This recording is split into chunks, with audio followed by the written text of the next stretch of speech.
Ratnagiri police दलातील Dobermann जातीचा श्वान विराट याचा शुक्रवारी 6 मार्च रोजी आकस्मिक मृत्यू झाला होता। आज सायंकाळी त्याच्यावर शासकीय इतमामात बॉम्ब शोध नाशक कार्यालयामध्ये अंतिम संस्कार करण्यात आले। विराट हा पोलीस दलामध्ये गेल्या 9 वर्षांपासून कार्यरत होता। त्याच्या मदतीमुळे 2 खून, 1 अपहरण आणि 10 चोरीच्या गुन्ह्यांचा खुलासा झाला होता। सन 2017 मध्ये तो जिल्हा पोलीस खात्यात रुजू झाला होता।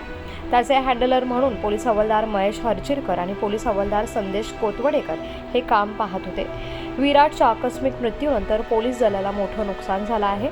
जिल्हा पोलीस दलाकडून त्याला सलामी देऊन शासकीय इतमामात अंतिम संस्कार करण्यात आले आणि या सोहळ्यामध्ये बॉम्ब शोध नाशक पथकाचे पोलीस उपनिरीक्षक किरण घाग, पोलीस अधीक्षक नितीन बगाटे, अपर पोलीस अधीक्षक बीबी महामुनी तसंच पोलीस निरीक्षक राजेंद्र यादव, पोलीस निरीक्षक राजेंद्र कुळसंगे आणि त्यासोबतच पोलीस उपनिरीक्षक शेगाबेन मावची आणि इतर पोलीस अंमलदार उपस्थित होते।